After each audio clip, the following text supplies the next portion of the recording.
বিতর্কিত শপথ লঙ্ঘনকারী উপদেষ্টা মাহফুজ আলমের বিরুদ্ধে জগন্নাথ বিশ্ববিদ্যালয়ের সাধারণ শিক্ষার্থীরা, জগন্নাথ বিশ্ববিদ্যালয়ের ভিসি, জগন্নাথ বিশ্ববিদ্যালয়ের শিক্ষক সমিতি, সব ধরনের শিক্ষকরা, শিবির, ছাত্রদল সবাই মাহফুজের বিরুদ্ধে ঐক্যবদ্ধ। আমার মনে হয় না যে মাহফুজ তার পদে থাকতে পারবে। মাহফুজকে পদত্যাগ করতেই হবে। মাহফুজ লিমিট ক্রস করেছেন। পাগলা কুত্তা যেরকম বেসামাল আচরণ করে, মাহফুজ এখন সেরকম আচরণ করছে।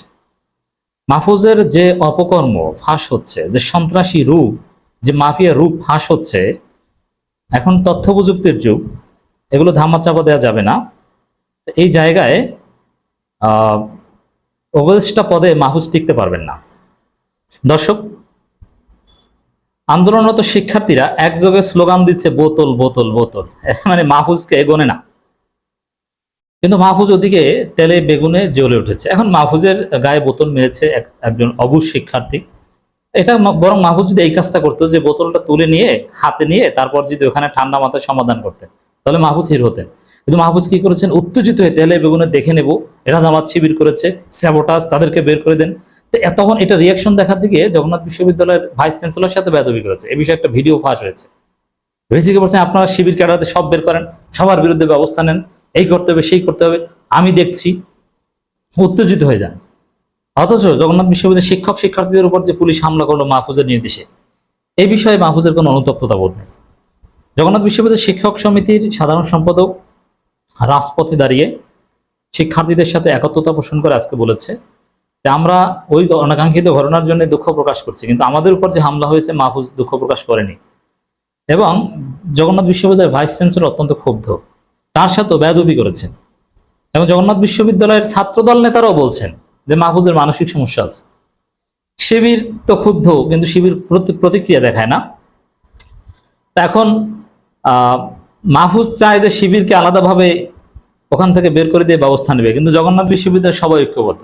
আর শিবিরকে বাদ দিলে আন্দোলন করবে কারা? কারণ শিবির ওখানে সংখ্যাগরিষ্ঠ, আর শিবির প্রকাশ্যে আন্দোলন করছে। মাহফুজ যাই বলুক, শিবির সেক্রেটারি আন্দোলনের ওখানে উপস্থিত, মানে জগন্নাথ বিশ্ববিদ্যালয়ের সাধারণ সম্পাদক। এর আগের দিন কেন্দ্রীয় সভাপতি গিয়েছিল। এখন একযোগে মাহফুজের এই যে ডিভাইড অ্যান্ড রুল, যে জামাত শিবিরকে আলাদা করো, এবং মাহফুজের পক্ষে সেই প্রথম আলো ডেইলি স্টার গং কিন্তু দাঁড়িয়েছে যে ৭১ নিয়ে প্রশ্ন তোলার পর মাহফুজের বিরুদ্ধে জামাত শিবির খেপেছে। কিন্তু জগন্নাথ বিশ্ববিদ্যালয়ের শিক্ষক শিক্ষার্থী ছাত্রদল ছাত্র শিবির ভাইস চ্যান্সেলর শিক্ষক সমিতি সবাই ঐক্যবদ্ধ না। মাহফুজ বেয়াদব, মাহফুজ লিমিট ক্রস করেছে, মাহফুজের সমস্যা আছে। এখন এভাবে এই পুতুল খেলার মতো যদি আচরণ করে, বাচ্চাদের মতো, যে পুতুল নিয়ে গেছে কান্না করে, না এই পুতুল এনে দিতে হবে, মাহফুজের অবস্থা হচ্ছে এখন এরকম। এই অবস্থা নিয়ে দেখেন মাহফুজ পর্দার অন্তরালে যে বারবার ক্যামেরা বন্ধ করতে পারে, এর মানে কি ওটা আসলে সমস্যা? কিন্তু না, সামনে এসেছে, হুমকি দিচ্ছে, দেখে নেব, ব্যবস্থা নিতে হবে, এই সেই, একদম হাসিনার মতো, ওবায়দুল কাদেরের মতো। এটা পতনের পূর্ব লক্ষণ, মাহফুজের পতনের পূর্ব লক্ষণ। এই মাহফুজের পক্ষে এনসিপি নেতারাও 2 দিন পর দাঁড়াতে সাহস পাবে না। কারণ জগন্নাথ বিশ্ববিদ্যালয়ের সবাই যেখানে ঐক্যবদ্ধ, সেখানে এই এনসিপির বাচ্চা কাচ্চারা কিংবা ছাত্র সংসদ বৈষম্যবিরোধী ছাত্র আন্দোলনের বাচ্চা কাচ্চারা সবার বিরুদ্ধে তাদের শিক্ষক মানে জগন্নাথ বিশ্ববিদ্যালয় আন্দোলনটা এমন একটা পর্যায়ে যেখানে টোটাল জগন্নাথ বিশ্ববিদ্যালয় ঐক্যবদ্ধ। এখানে বিভাজন করার কোনো সুযোগ নেই, জামাত শিবিরকে আলাদা করে দেখানোর কোনো সুযোগ নেই, এটা পারবে না। অতএব দর্শক, মাহফুজ কঠিন বেকায়দায় পড়েছে। মাহফুজের এই পদে থাকা হচ্ছে না সম্ভবত। জগন্নাথ বিশ্ববিদ্যালয় ভিসি ক্ষুব্ধ, শিক্ষক সমিতি ক্ষুব্ধ, তারা কি ডক্টর ইউনূসকে বলবে না? এবং তারা স্পষ্ট বলছে যে মাহফুজ, তুমি উপদেষ্টা হয়েছ আমাদের ছেলেদের রক্তের বিনিময়ে, তাদের ত্যাগের বিনিময়ে, তুমি এখন আমাদের হুমকি ধমকি দিচ্ছ, বেয়াদবি করছো, তুমি ভুলে গেছো ইতিহাস। স্পষ্ট বলছে তুমি বেয়াদবি করছো। আজকে আমাদের ছাত্র সমতুল্য ভাইস চ্যান্সেলরের সাথে কিভাবে কথা বলতে হয় সেটা তুমি জানো না।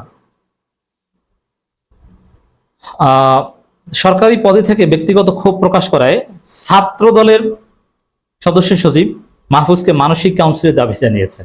এর মানে মাহফুজ লেগেছে শিবিরের বিরুদ্ধে, আর ছাত্রদল এখানে কিন্তু এই জায়গাটা ছাত্রদল শিবির জগন্নাথ বিশ্ববিদ্যালয়ের সব শ্রেণীর শিক্ষক শিক্ষার্থী সবাই ঐক্যবদ্ধ। এটা খুবই গুরুত্বপূর্ণ। আবার মাহফুজের জন্য নাকি 1 মিনিট নীরবতা পালন কর্মসূচি পালন করবে, মানে ওদের আসলে শনিতে টানে, মানে এত পচছে, এত নষ্ট হচ্ছে, এত সমালোচনার শিকার হচ্ছে, তারপরে এটা এখন ডক্টর ইউনূস সরকারের পদে থেকে এই ধরনের আকামগুলো করবে, এটা প্রফেসর ইউনূস আমার মনে হয় না যে মেনে নিবে। তো এই বিষয়ে অবশ্যই বিভিন্ন স্টেক হোল্ডাররা প্রফেসর ইউনূসের সাথে কথা বলবে। আর সাধারণ জনগণের জন্য ওয়াজিব হয়ে গিয়েছে, ছাত্রদল শিবির, এমনিতে গণ অধিকার পরিষদ তো আগে থেকেই পদত্যাগ চায়, বিএনপিও কিন্তু খুব, বিএনপির সাথে বেয়াদবি করেছিল একবার, মনে আছে? বিএনপি নেতাদের হোয়াটসঅ্যাপে দাওয়াত দেয় এ মাহফুজ, মানে ওর শত্রু সবাই ওর পদত্যাগ চায়। এখন সবাই মিলে পদত্যাগের আন্দোলন করলেই খেলাটা জমবে।